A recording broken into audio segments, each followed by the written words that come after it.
அதனால் ஆண்டவர் நம்ம கூட இருக்காரு. அதனால் அவர் நம்ம கூட இருக்கும்போது ஒரு காரியங்களும் எந்த கிரியும் ஆண்டவர் நம்ம என்ன பண்ணாரு, அணுக விட மாட்டார். எத்தனை பேர் விசுவாசிக்கிறீங்க? அல்லேலூயா. ஒருவேளை இன்றைக்கு கூட ஒருவேளை பாருங்க, யோசுவா புத்தகத்தில் நீங்கள் வாசிக்கும் போது யோசுவா 1ஆம் அதிகாரம், யோசுவா 1ஆம் அதிகாரத்தில் அப்போ பார்த்தீங்கன்னா மோசே மரிச்சு போயிட்டார். அப்போ மோசே தான் அவருக்கு தலைவனாய், மோசே தான் வந்துட்டு அப்போ வந்துட்டு பார்த்தீங்கன்னா அப்போ யோசுவாவுக்கு ஊழியக்காரனாய் வந்துட்டு மோசேனுடைய ஊழியக்காரன் தான் யோசுவா. இந்த யோசுவா வந்துட்டு பார்த்தீங்கன்னா எப்பொழுதும் தேவாலயத்தை விட்டு வேங்காமல் அவர் பணிவிடக்காரனாக இருந்தான்னு சொல்லப்படுகிறது. ஆனால் இந்த யோசுவா அவன் மோசே மரிச்சு போன பிறகு என்ன செய்யறதுன்னு தெரியல. அப்போ ஆண்டவர் யோசுவாவை பார்த்து சொல்கிறார். என்ன சொல்கிறார் அப்படின்னா, வாசிக்கலாம். யோசுவாவின் புத்தகம் 1ஆம் அதிகாரம் 5வது வசனத்தை வாசிக்கலாம். நீ உயிரோடு இருக்கும் நாளெல்லாம் ஒருவனும் எதிர்த்து நிற்பதில்லை. ஆமென் சொல்லுங்க. அல்லேலூயா, அல்லேலூயா. அப்ப சொல்றாரு, நீ உயிரோடு இருக்கும் நாளெல்லாம். ஆமென். இன்னைக்கு நாளைக்கு அப்படி சொல்ல, நீ உயிரோடு இந்த பூமியில எவ்வளவு காலம் இருக்கிறியோ அது மாதிரி சொல்றாரு அவரு. நீ உயிரோடு இருக்க நாளெல்லாம் ஒருவனும் உனக்கு முன்பாக எதிர்த்து நிற்பதில்லை. அல்லேலூயா. நான் மோசையோடு இருந்ததை போல நான் உன்னோடு இருப்பேன். நான் உன்னை விட்டு விலகுவதும் இல்லை, உன்னை கைவிடுவதும் இல்லைன்னு சொன்னார். ஆமென் சொல்லுங்க. அல்லேலூயா. அப்ப ஆண்டவர் இந்த யோசுவாவுக்கு சொல்லும் போது அவர் சொல்றாரு, 3வது வசனத்தில் சொல்றாரு, நீ எழுந்து என் தாசனாகிய மோசே மரித்து போனார். 2வது வசனம், இப்பொழுது நீயும் இந்த ஜனங்கள் எல்லாரும் எழுந்து இந்த யோர்தானை கடந்து இஸ்ரவேல் புத்திரருக்கு நான் கொடுக்கும் தேசத்துக்கு போங்கள். நான் மோசேக்கு சொன்னபடி உங்கள் காலடி மிதிக்கும் எவ்விடத்தையும் உங்களுக்கு கொடுத்தேன். வனாந்தரமும் இந்த லேபனோனும் தொடங்கி ஐபிராத் நதியான பெரிய நதி மட்டும் உள்ள ஏத்தியரின் தேசம் அனைத்தும் சூரியன் அஸ்தமிக்கும் திசையான பெரிய சமுத்திரம் வரைக்கும் உங்கள் எல்லையா இருக்கும் என்று சொல்லி ஆண்டவர் என்ன பண்ணார், யோசுவாவை திடப்படுத்துறார். ஆமென் சொல்லுங்க. அல்லேலூயா. அப்ப அப்படி ஆண்டவர் யோசுவா கிட்ட அப்படி சொல்றார். அப்ப இன்றைக்கு ஒருவேளை நாம் வந்து பார்த்தீங்கன்னா பல சூழ்நிலையில், பல போராட்டத்தின் மத்தியில், பல நெருக்கத்தின் மத்தியில், பல மனிதர்களுடைய அவதூறான அந்த வார்த்தைகளை கேட்டு ஒருவேளை உள்ளம் உடைக்கப்பட்ட இருதத்தோடு இங்கே வந்திருக்கலாம். ஆண்டவர் உன்னை பார்த்து சொல்றாரு, நீ உயிரோடு இருக்கும் நாளெல்லாம் ஒருவனும் உனக்கு முன்பாக எதிர்த்து நிற்பதில்லை. அல்லேலூயா. நான் மோசோடு எப்படி முகமுகமாய் பிரதட்சமாக அவங்க கூட நான் பேசணும், நான் மோசோடு இருந்ததை போல நான் உன்னோடு இருப்பேன். நான் உன்னை விட்டு விலகுவதும் இல்லை, உன்னை கைவிடுவதில்லைன்னு சொன்னார். ஆமென் சொல்லுங்க. அல்லேலூயா. அப்படி சொல்லிட்டு அவருக்கு நிறைய காரியங்களை அவர் சொல்றார். கீழே சொல்றார் 6வது வசனத்துல, பலம் கொண்டு திடமனதாரு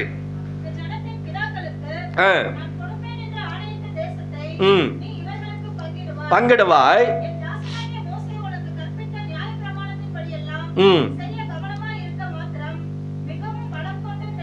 அப்ப என்ன சொல்றாருன்னா, அப்ப மோசே உனக்கு கற்பித்த நியாயப்பிரமாணத்தின் படியெல்லாம் செய்ய கவனமா இருக்க நீ என்ன செய்யணும், கவனமா மாத்திர இரு, நீ பலம் கொண்டு திடமானதாருன்ற அந்த நியாயப்பிரமாண சட்டத்திட்டங்கள் எல்லாம் கை கொள்ளணும் அப்படின்றத வரையறுக்கிறார். சொல்லிட்டு சொல்றாரு,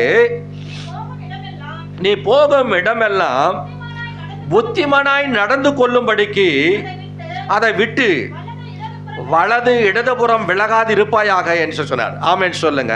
அப்ப ஆண்டவர் வந்து சொல்றார், நீ போற இடமெல்லாம் நீ புத்திமானா நடந்துக்கணும். அதான் வலதுபுறம் இடதுபுறம் நீ என்ன பண்ணக்கூடாது, விட்டு விலகக்கூடாது. அந்த நியாயப்பிரமாண சட்டத்திட்டங்களை விட்டு விலகக்கூடாதுன்னு சொல்றார். ஆமென் சொல்லுங்க. அல்லேலூயா. அப்படி சொல்லிட்டு அப்ப புத்திமானா நீ நடந்து கொள்ளணும்னா என்ன செய்யணும் அப்படின்னு சொல்லி கீழே உள்ள வசனம் சொல்றது. 8வது வசனம், இந்த நியாயப்பிரமாண புஸ்தகம், இந்த நியாயப்பிரமாண புஸ்தகம் எது, உன் கையில் இருக்கிற எல்லாருடைய வேதம். ஆமென் சொல்லுங்க. அப்ப சொல்றாரு, இந்த நியாயப்பிரமாண புஸ்தகம் வாயை விட்டு பிரியாது இருப்பதாக. எப்பவுமே நீ என்ன பண்ண, நேரம் கிடைக்கும் போதெல்லாம் இது படிச்சுட்டே இருக்கணும். ஆமென். இந்த செல்போன்ல படிக்கிறதெல்லாம் வந்து அதிகமாக வெட்டக்கூடாது, விட்டுறணும். ஆமென். செல்போன்லாம் வந்து பயம் வராது. நீ இதை படிச்சுனா இதை படிக்கும் போதே உனக்கு ஒரு பயம் வரும். உனக்கு நல்லா, இப்போ நான் வந்து கூட எங்கன்னா ட்ராவல் பண்ணும்போது வேணா அப்படி போய் என்ன பண்ணுவேன், இப்படி செல்லில் நான் பார்ப்பேன், அந்த பைபிளை படிச்சுட்டு போவேன்.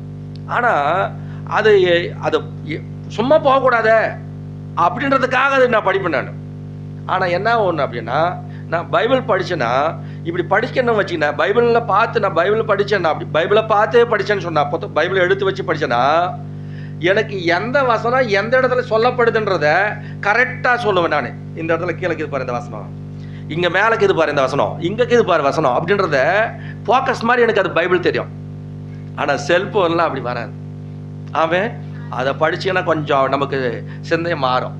ஆனால் எனக்கு பைபிள் படிக்கும்போது எந்த வசனம் எந்த இடத்துல, இந்த இடத்துல தான் சொல்லுது, எனக்கு எந்த இடத்துல கரெக்டாக கண்டுபிடிக்க முடியல, அந்த அதிகாரம் டக்குன்னு கண்டுபிடிக்க முடியல கூட, இந்த பக்கம் தான் சொல்லுது, இந்த புத்தகத்தில் தான் சொல்லுது அப்படின்றத கரெக்டாக என்ன பண்ணும், அதுக்கு நேர்லேயே பார்த்துட்டு போடும். இந்த மேல் வசனத்தை மட்டுமே பார்த்துட்டு இருப்பேன், அங்கே தான் கரெக்டாக இருக்கும். ஆமாம், அந்த மாதிரி நமக்கு அந்த மைண்டு கரெக்டாக செட் கத்த நல்லவன். அதனால் பண்ணிச்சுன்னா, அப்போ இங்கே ஆண்டவர் சொல்கிறார் பாருங்க, வாசிக்கலாம். இந்த நியாயப்பிரமாண புஸ்தகம் வாயை விட்டு பிரியாதிருப்பதாக, இதில் எழுதியிருக்கிறவர்களின் படியெல்லாம் நீ கவனமாய் இருக்கும்படி அப்பொழுது உன் வழியை வாக்கிய பண்ணுவாய், அப்பொழுது புத்திமானாயும் நடந்து கொள்வாய். ஆமென் சொல்லுங்க. அல்லேலூயா. அப்போ அந்த ஆண்டவருடைய நியாயப்பிரமாண இந்த புஸ்தகத்தை நம்ம என்ன பண்ணணும், இரவும் பகலும் நம்ம தியானிக்கணும். ஆமென். ரெண்டாவது, அப்போதான் நம்ம வழி வாய்க்க பண்ணுவார் ஆண்டவர். நம்ம எதிர்பார்க்குற காரியங்கள்லாம் ஆண்டவர் ஜெயம் கொடுப்பார். எத்தனை பேர் விசுவாசிக்கிறீங்க? பைபிள் எத்தனை பேர் புதுசாக இப்போ இந்த வருஷத்தில் 1ஆம் தேதியிலேருந்து நான் படிச்சுட்டுக்கிறேன் அப்படின்றவங்களாம் கையை தூக்கலாம். பைபிளே படிக்கிறது இல்லையா? நீங்கள் செஞ்ச பாவத்தோட இன்னொரு ஒரு பெரிய பாவத்தை பண்ணுறது பைபிள் படிக்காது, ஜெபம் பண்ணாது. உண்மையாக சொல்கிறேன். நீங்கள் பைபிள் படிக்கலை, நீங்கள் ஜபம் பண்ணுறது சும்மா சும்மா சோத்திரம் ஆத்திரம் ஆமேன், இதெல்லாம் இந்த ஜபத்தெல்லாம் கேட்க மாட்டார் ஆண்டவர். ஏட்டு சொல்லுவேன் சோத்துக்கு வருவாதுன்ற மாதிரி அதெல்லாம் உதவாது. வேதம் சொல்லுது, நீதிமொழிகள் 28:9 சொல்லுது, வேதத்தை கேளாதவனுடைய ஜபமும் அருவருப்பானது. நீ பைபிள் படிக்காத ஜபம் மட்டும் பண்ணினா உன் ஜபம் அருவருப்பான ஜபம். அல்லேலூயா. செம்மையானவர்களுடைய ஜபமும் அவருக்கு பிரியும். அல்லேலூயா. அதனால பைபிளும் படிக்கணும், ஜபமும் பண்ணணும். ஒரு கண்ணு இருந்துட்டு ஒரு கண்ணு இல்லைன்னா உன்னை என்ன சொல்லுவாங்க? ஒத்த கண்ணு கூறடா அப்படி அதுக்கு ஏதோ சொல்லுவாங்களே வேற மாதிரி. அப்போ அந்த மாதிரி ரெண்டுமே தேவை. ஒரு மனிதனுக்கு ரெண்டு கண்ணு எவ்வளோ முக்கியமோ அது மாதிரி ரெண்டும் ஜபமும் இருக்கணும், வேத வாசிப்பும் இருக்கணும். ஆமென் சொல்லுங்க. ரெண்டும் கண்ணை போன்றது, ரெண்டுதையும் கை கொள்ளணும். அப்போதான் கடவுள் நம்ம என்ன செய்வார், இரவும் பகலும் நம்ம வாசிக்கும் போது தியானிக்கும் போது அப்போ நம்ம வழியை ஆண்டவர் வாய்க்க பண்ணுன்றாரு. அப்போ தான் நம்ம புத்திமானா நம்ம நடந்து கொள்ள முடியுன்றார். ஆமென் சொல்லுங்க. அல்லேலூயா. அப்போ தான் நீ போகிற இடங்களெல்லாம் புத்திமானா இருப்ப, நீ வலதுபுறம் இடதுபுறம் நீ சாய மாட்டேன்றார். ஆமென். அல்லேலூயா. அதனால் அப்போ ஆண்டவர் யோசுவாவுக்கு சொன்னார். அப்போ என்ன சொன்னார்னா, உனக்கு முன்பாக ஒருவனை நான் என்ன செய்ய மாட்டேங்க, எதிர்த்து நிற்க மாட்டான். அல்லேலூயா சொல்லுவோமா? நீ உயிரோடு இருக்கும் நாளெல்லாம் ஒருவன் உனக்கு முன்பாக எதிர்த்து நிற்பதில்ல. நான் மோசோடு இருந்ததை போல உன்னோடு இருப்பேன், நான் உன்னை விட்டு விலகுவதும் இல்லை, உன்னை கைவிடுவதும் இல்லை அப்படின்னு சொன்னார். ஆமென் சொல்லுங்க. அல்லேலூயா.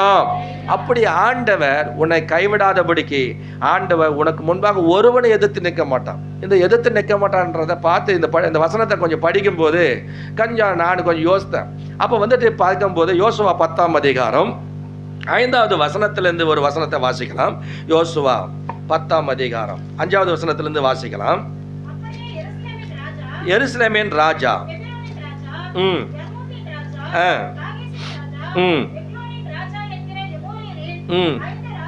5 ராஜாக்களும் கூடிக்கொண்டு அவர்களும் அவர்களுடைய எல்லா சேனைகளும் போய்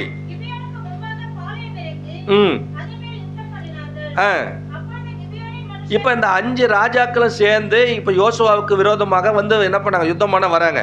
அப்பொழுது கிபியோனியனின் மனுஷர்கள்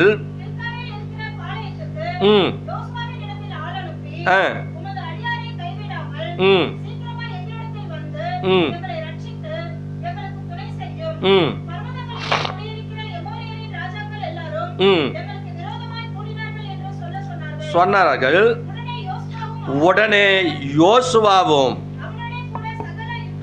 அவனோட கூட சகல யுத்த மனுஷரும் கில்காலிலிருந்து போனார்கள். கர்த்தர் யோசுவாவை நோக்கி அவர்களுக்கு பயப்படாயாக. ஆமென் சொல்லுங்க. அவங்க 5 ராஜாக்கள் வந்தாலும் கூட ஆண்டவர் யோசுவாவை பார்த்து சொல்றாரு, நீ அவர்களுக்கு என்ன செய்யாத, பயப்படாத சொல்லிட்டு சொல்றாரு, உன் கைகளிலே அவர்களை ஒப்பு கொடுத்தேன். ஒப்பு கொடுக்க போறேன் இல்ல, ஒப்பு கொடுத்துட்டேன். ஆமென், முடிஞ்சு போச்சு. அதனால நீ பயப்படாத அப்படின்னு சொல்லிட்டாரு. அதனால சொல்றாரு, நீ பயப்படாத, உன் கையில் அவங்களை ஒப்பு கொடுத்தேன்.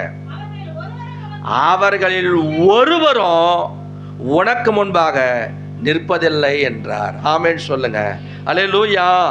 அவங்கள ஒருத்தன் கூட உனக்கு முன்னாடி வந்து நிற்க மாட்டாங்கப்பா அப்படின்னு சொல்லிட்டார். ஆமென். இன்றைக்கு ஆண்டவர் உங்களுக்கும், நீங்களும் அப்படி ஒரு வேளை பயந்துருக்கீங்களா? பயப்படாதீங்க, யாரை கண்டியும் பயப்படாதீங்க. உங்க கையில் அவங்களை ஆண்டவர் உங்கள் கையில் ஒப்பு கொடுத்துருக்கிறார். அல்லேலூயா. அதனால் அவர்கள் ஒருவரும் உனக்கு முன்பாக என்ன செய்ய முடியாது, நிற்க மாட்டாங்க. ஆமென். அல்லேலூயா. வாசிக்கலாம் அதை குறித்து பைபிள்ல. அப்போ ஒருவனும் அப்படின்றத குறித்து இங்க சொல்லப்படும் போது வாசிக்கலாம். 16ஆம் அதிகாரம், யோவான் எழுதின சுவிசேஷ புத்தகம், யோவான் 16ஆம் அதிகாரத்தை எடுத்துக்கொள்வோம். 16ஆம் அதிகாரம் 16வது வசனத்திலிருந்து வாசிக்கலாமே.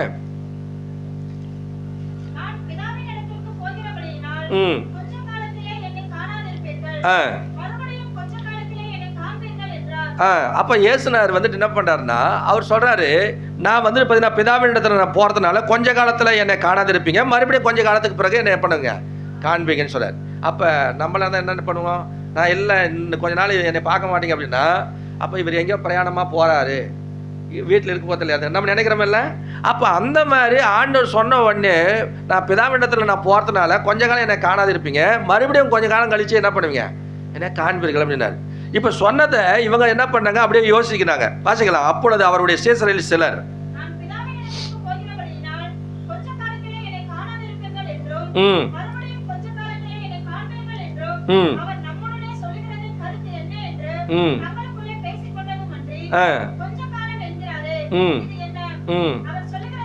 அவர் சொல்லுகிறது என்னதென்று நமக்கு விளங்கவில்லையே என்றார்கள்.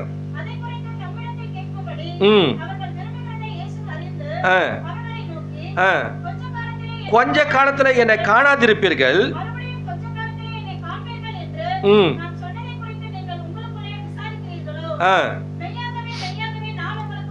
நம்ம ஒரு பாஷையில சொல்றாரு, மெய்யாகவே சத்தியமா சாமி சகே சொல்றோம்ல, அந்த மாதிரி மெய்யாகவே மெய்யாக உண்மையாகவே உண்மையாகவே சொல்றாரு, மெய்யாகவே மெய்யாகவே நான் உங்களுக்கு சொல்லுகிறேன், நீங்கள் அழுது புலம்புவீர்கள், உலகமோ சந்தோஷப்படும், நீங்கள் துக்கப்படுவீர்கள், ஆனாலும் உங்கள் துக்கம் சந்தோஷமாய் மாறும். எத்தனை பேர் விசுவாசிக்கிறீங்க?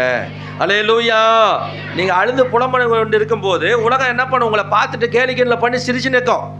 சினிமாக்காரன் பாட்டு பாருங்க, அங்கே சிரிக்கிறவர்கள் சிரிக்கட்ட அந்த ஆனந்த சிரிப்பு. ஆனால் கொஞ்ச காலம் கழிச்சு இவரை என்ன பண்ணும், அந்த நீதி நிலைப்பாட்டு அப்படி ஒரு பாட்டு போடுறாங்க இல்லை. அப்போ அந்த மாதிரி என்ன சொல்கிறேன்னா, அவங்க வந்துட்டு நீங்கள் அழுது புலம்பின்னு இருப்பீங்க, ஆனால் உலகம் சந்தோஷப்படும் ஒரு பக்கம், ஆனால் நீங்கள் துக்கப்படுவீர்கள், ஆனாலும் உங்கள் துக்கம் சந்தோஷமாய் மாறும். ஆமென் சொல்லுங்க. சொல்லிட்டு சொன்னாரு பாருங்க, என்ன சொல்றாருன்னா, அதுக்கு ஒரு ஓமையை சொல்றாரு ஆண்டவர். ஸ்திரீயானவளுக்கு, இங்க கவனிங்க, அவளை பார்க்காதீங்க, விடுங்க. இங்க சொல்றாரு, ஸ்திரீயானவளுக்கு பிரசவ காலம் வந்திருக்கும் போது அவள் துக்கம் அடைகிறாள். பிள்ளை பெற்ற உடனே ஒரு மனுஷன் உலகத்திலே பிறந்தான் என்கிற சந்தோஷத்தினாலே, ஆமென் சொல்லுங்க. அல்லேலூயா. ஒரு கர்ப்பஸ்திரீ வந்து என்ன பண்றா, பிரசவ காலம் வரும்போது ரொம்ப துக்கப்படுறா, எப்படி ஆகுமோ என்ன செய்ய போறோமோ அப்படின்னு வேதனை மேல வேதனை. ஆனா பிள்ளை பெற்ற உடனே உலகத்துல பிறந்துட்டான்ற அந்த ஒரு சந்தோஷம் இருக்குது பாரு, அந்த சந்தோஷத்துக்கு பிறகு அந்த உபத்திரத்தை அவன் நினைக்கிறதே கிடையாது. எத்தனை பேர் விசுவாசிக்கிறீங்க? அல்லேலூயா. அது போல ஆண்டவர் அதுக்கு ஒப்பிட்டு சொல்றாரு, அது போல நீங்களும் இப்பொழுது துக்கம் அடைந்திருக்கிறீர்கள், நான் மறுபடியும் உங்களை காண்பேன், சந்தோஷப்படும், உங்கள் சந்தோஷத்தை ஒருவனும் உங்களிடத்திலிருந்து எடுத்து போட மாட்டான். எத்தனை பேர் விசுவாசிக்கிறீங்க? அங்க சொன்னாரு, உங்க உயிரோடு இருக்கிற நாளெல்லாம் ஒருத்தனும் உனக்கு முன்பாக எதிர்த்து நிற்பதில்லைன்னாரு. இப்ப இங்க சொல்றாரு, ஆண்டவர் சொல்றாரு, உங்களுடைய சந்தோஷத்தை ஒரு மனிதனாலும் எடுத்துக்கொள்ள முடியாது, எடுக்க முடியாது. ஆமென் சொல்லுங்க. ஏன்னா அந்த அப்படிப்பட்ட நிறைவான சந்தோஷத்தை கர்த்தர் உங்களுக்கு கொடுத்திருக்கிறார். எத்தனை பேர் விசுவாசிக்கிறீங்க? அல்லேலூயா, அல்லேலூயா. அப்போ வந்து சொல்றாரு, வெளிப்படுத்தல் புத்தகத்தை எடுத்துக்கொள்வோம். பிரகடனம் 3ஆம் அதிகாரம், பைபிளுடைய கடைசி புத்தகம். வெளிப்படுத்தல் 3ஆம் அதிகாரம், பிரகடனம் 3ஆம் அதிகாரம் 8வது வசனத்தை நாம் வாசிக்கலாம். அப்ப ஆண்டவர் இந்த பிலதெல்பியா சபைக்கு சொல்லும் போது அங்க சொல்றாரு, உன் கிரியைகளை நான் அறிந்திருக்கிறேன், உனக்கு கொஞ்சம் பலன் இருந்தோம். அப்ப சொல்றாரு, உன் கிரியெல்லாம் ஆண்டவர் அறிஞ்சிருக்கிறார். பின்னாடிக்கிறவங்களாம் கையை உயர்த்தி அலையிலே சொல்லுவோமா? இங்க கவனிக்கிறேன், நான் டக்குன்னு வசனத்தை நீ படின்னு சொல்லுவேன் நான். அப்ப சொல்றாரு, உன் கிரியைகளை நான் அறிந்திருக்கிறேன். அப்ப பிலதெல்பியா சபையின் தூதனுக்கு சொல்லும் போது ஆண்டு சொல்றாரு, பிலதெல்பியா சபை ஒரு ஜெயங்கொண்ட சபை. ஆமென் சொல்லுங்க. அப்ப ஆண்டவர் அந்த கிரிகளை சொல்ற, அவனை பார்த்து சொல்றாரு, அந்த பிலதெல்பியா சபையை பார்த்து சொல்றாரு, உன் கிரிகளை நான் அறிந்திருக்கிறேன், உனக்கு கொஞ்சம் பலன் இருந்தோம், நீ என் நாமத்தை மறுதலையாமல் என் வசனத்தை கை கொண்டபடினால இதோ இதோ திறந்த வாசலை உனக்கு முன்பாக வைத்திருக்கிறேன், அதை ஒருவனும் போட்ட மாட்டான். ஆமென் சொல்லுங்க. அல்லேலூயா. கிரிகளெல்லாம் ஆண்டவர் உங்களை, நீ நடக்க உன் செய்கை எல்லாவற்றையும் ஆண்டவர் பார்த்துக்கிறேன். நீ கொஞ்சம் பலன் இருந்தாலும் ஆண்டுடைய நாமத்தை மறுதலையாம கிறப்பாரு. அதனாலதான் ஆண்டு சொல்றாரு, நீ என் வசனத்தை நீ கை கொண்டிருக்கிறதுனால இதோ உனக்கு நான் திறந்த வாசலை வச்சிருக்கிறேன், ஒருத்தனும் அது போட்ட மாட்டான். ஆமே. கைகளை உயர்த்தி அல்லையிலே சொல்லுவோமா? ஜான படி, நீ அடுத்தது நீ தான் படிக்கணும். பைபிள் எங்க? பைபிள் எங்க? அடுத்தது பார்த்தீங்கன்னா வாசிக்கலாம். அப்போ வந்து இப்போ நான் வாசிக்கலாம், 1 ராஜாக்கள் புத்தகத்தை வாசிக்கலாம். 1 ராஜாக்கள் 3ஆம் அதிகாரம். 1 ராஜாக்கள் 3ஆம் அதிகாரம் 13வது வசனம். 1 ராஜாக்கள் 3ஆம் அதிகாரம் 13வது வசனம்.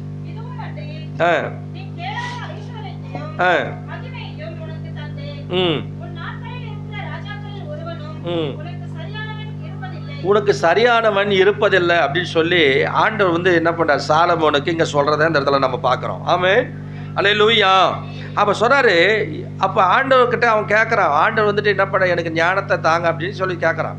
அப்ப ஞானத்தை, ஜனங்களை வழிநடத்துக்க வேண்டிய ஞானத்தை தாங்கன்னு சொன்ன உடனே அந்த ஞானமுள்ள இருதத்தை ஆண்டவர் உனக்கு தந்தன்னு சொல்லிட்டு பாடாத சொல்றாரு, உனக்கு சரியானவன் உனக்கு முன்னும் இருந்ததில்லை, உனக்கு சரியானவன் உனக்கு பின் எழும்புவதும் இல்லை அப்படின்னு சொல்லி ஆண்டவர் என்ன பண்ண சாலமோனுக்கு சொல்றாரு. அப்படி சொல்லிட்டு சொல்றாரு, இதுவும் அன்றி நீ கேளாத ஐஸ்வர்யத்தையும் மகிமை உனக்கு தந்தேன், உன் நாட்களில் இருக்கிற ராஜாக்களில் ஒருவனும் உனக்கு சரியானவன் இருப்பதில்லை.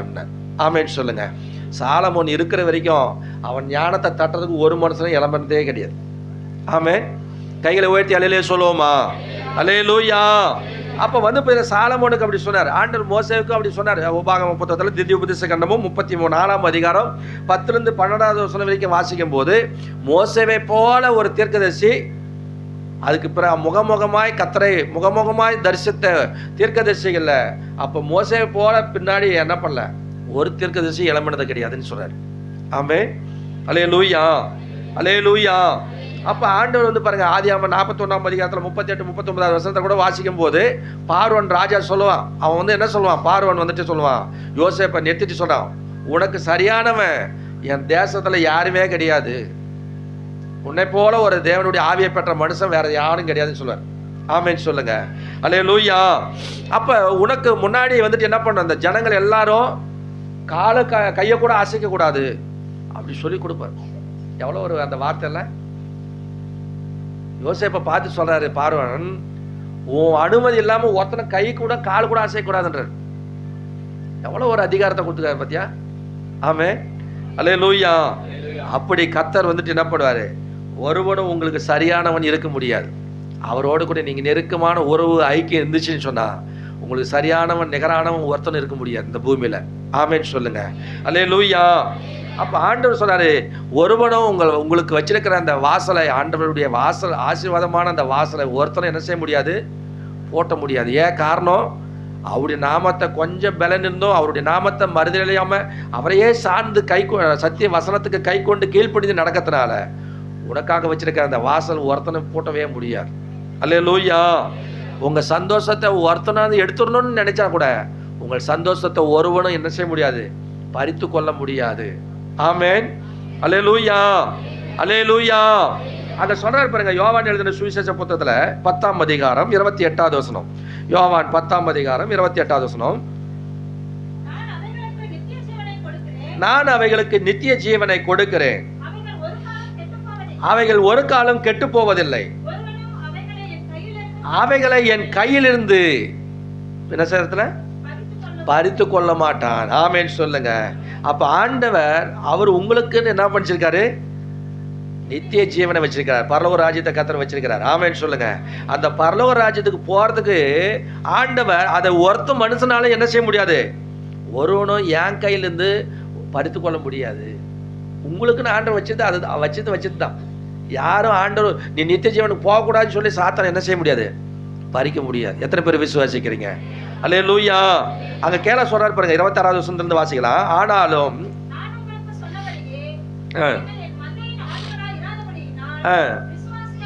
அப்ப மந்தையின் ஆடுகளா இல்லைன்னா நம்ம வந்து என்ன செய்ய மாட்டோம்? ஆண்டவர் மேல அவருடைய வார்த்தை மேல விசுவாசம் வராது நமக்கு. அது சொல்றாரு, நீங்கள் என் மந்தையின் ஆடுகளா இராத்தினாலும் விசுவாசியாமல் இருக்கிறீங்க. என் ஆடுகள் என் சத்தத்துக்கு செவி கொடுக்கிறது. ஆமென் சொல்லுங்க. அப்ப நம்மளாம் யாரு? ஆடுகள். ஆமென் சொல்லுங்க. அப்ப அவர் மேய்ப்பன், பிரதான மேய்ப்பன், நல்ல மேய்ப்பன். அவர் நமக்காக நம்ம ஜீவனை கொடுத்தவர். அதான் சொன்னாரு, என் ஆடுகள் என் சத்தத்துக்கு கீழ்ப்படிக்குதுன்னு சொல்றார். நம்ம அவருக்கு கீழ்ப்படினோமா? உண்மையான ஆடா இருக்கிறோமா அவருக்கு? அல்லேலூயா. அவர் சொல்றாரு, என் ஆடுகள் என் சத்தத்துக்கு செவி கொடுக்கிறது. அவர் பர்சனலா சொல்றாரு. அவர் சொல்றாரு, என் ஆடுகள் என் சத்தத்துக்கு செவி கொடுக்கிறது, நான் அவைகளை அறிந்திருக்கிறேன். அப்ப நம்மை பற்றி அவருக்கு தெரியும். நல்லா மனிதர்கள் தெரியாது, ஆனா அவருக்கு தெரியும். அவர் சொல்றாரு பாருங்க, நான் அவைகளை அறிந்திருக்கிறேன், அவைகளை எனக்கு பின் செல்லுகிறது. ஆமென் சொல்லுங்க. செவி கொடுக்க, என் சத்தத்துக்கு செவி கொடுக்கிறது, நான் அவைகளை அறிஞ்சு வச்சிருக்கிறேன், அதனால எனக்கு பின் செல்லுது. நான் அவைகளுக்கு நித்திய ஜீவனை கொடுக்கிறேன். ஆமென் சொல்லுங்க.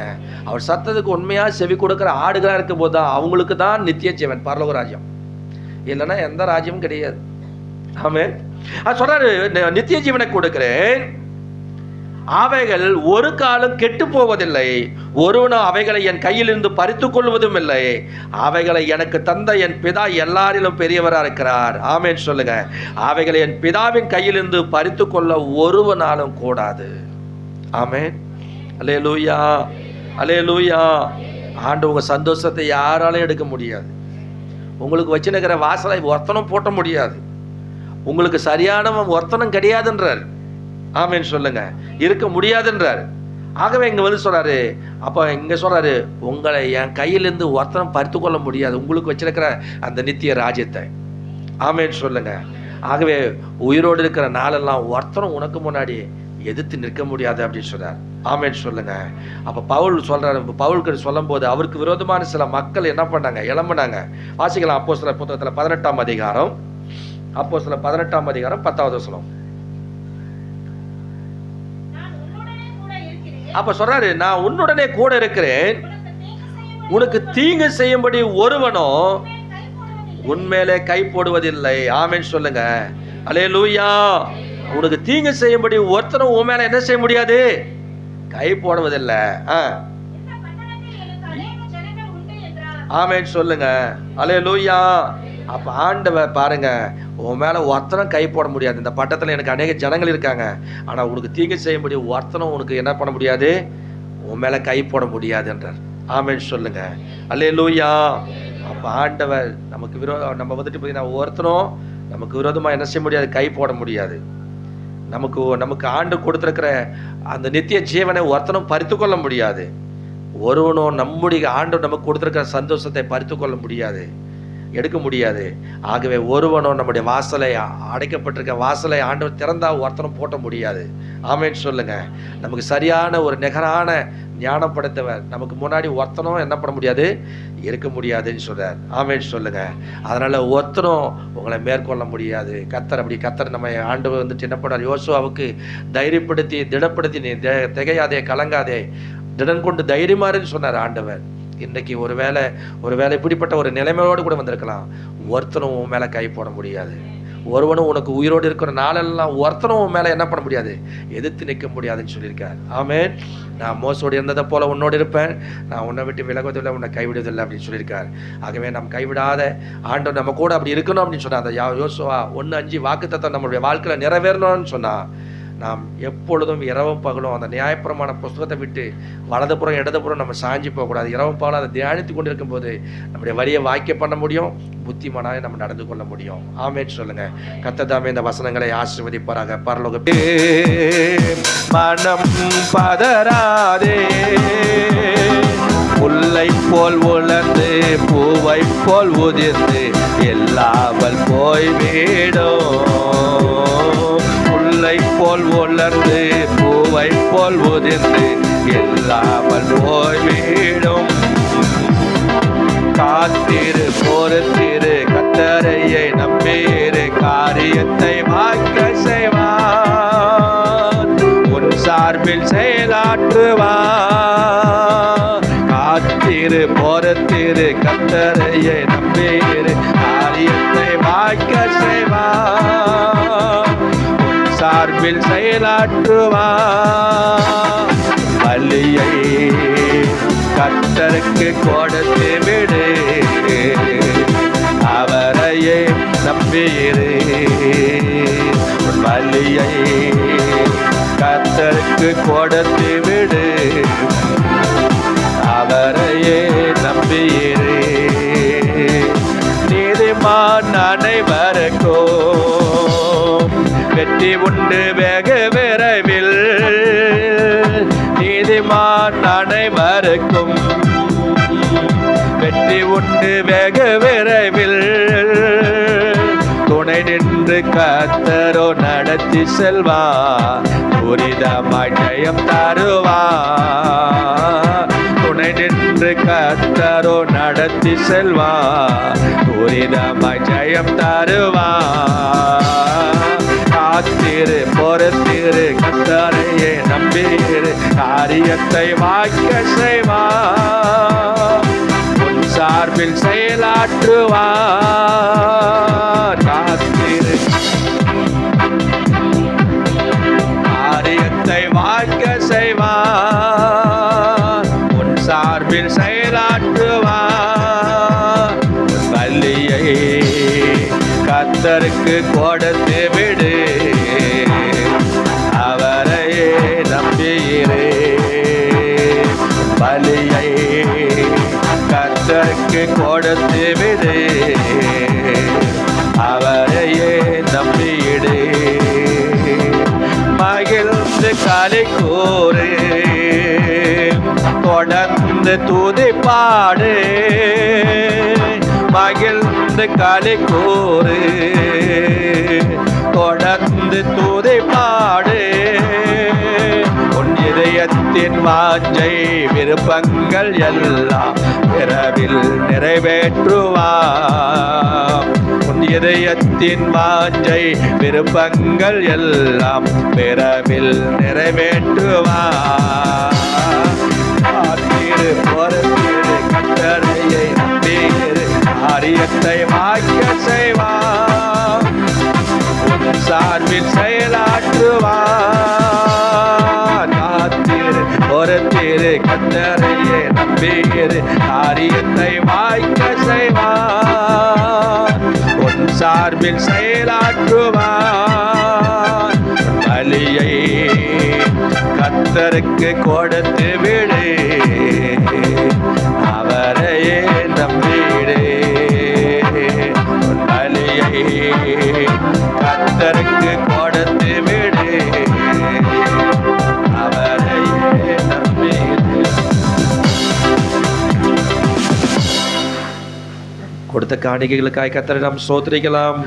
ஸ்தோத்திரம் ஸ்தோத்திரம் ஸ்தோத்திரம் ஸ்தோத்திரம் ஸ்தோத்திரம் ஸ்தோத்திரம் ஸ்தோத்திரம். பரலோக பிதாவே, ஆசீர்வதிக்கப்பட்ட இந்த கால வேளைக்காக அன்றைய துதிக்கிறோம், துதிக்கிறோம், ஸ்தோத்திரிக்கிறோம், வாழ்த்துகிறோம், வாழ்த்தி வரவேற்கிறோம். இந்த ஆண்டு எங்களுக்கு ஈவாய் கொடுத்து கடந்த 2 வாரங்களையும் பாதுகாத்தவர். இந்த 3வது வாரத்தில் கூட அன்றைய துதிக்கிறோம், துதிக்கும்படி, ஆராதிக்கும்படி, மகிமைப்படுத்தும்படியா நீங்கள் கர்த்தாவே எங்களை கூட்டி சேர்த்தமைக்காய் மக்கள் நாங்கள் நன்றி சொல்லுகிறோம்.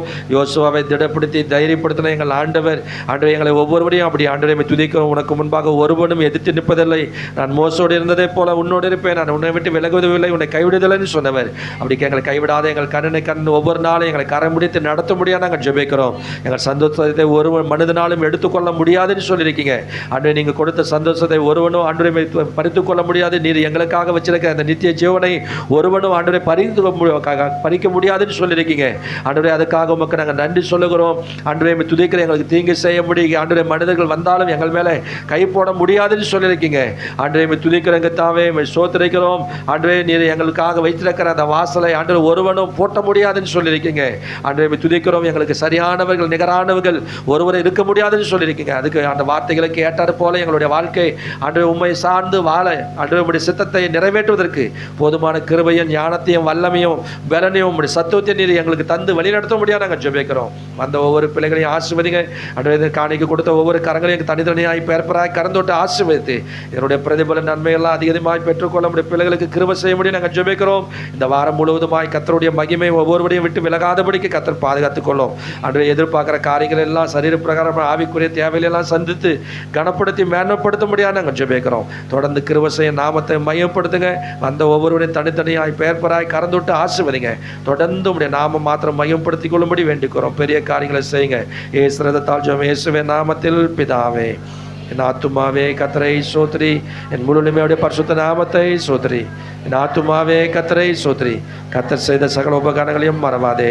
ஆமென். நம்முடைய கர்த்தரான இருக்கிற இயேசு கிறிஸ்துவின் கிருபையும் பிதாவாகிய தேவனுடைய அன்பும் பரிசுத்த ஆவியானுடைய அந்நியமும் ஐக்கியம் வழிநடத்தலும் என்றும் என்று சதாக்காலம் நம்ம அனைவரோடு கூட கர்த்தருடைய வருகை மட்டும் நம்மில் நிலைத்திருப்பதாக. ஆமென். அல்லேலூயா, அல்லேலூயா, அல்லேலூயா. கர்த்தர் உங்களை ஆசீர்வதிப்பாராக. ஆமென்.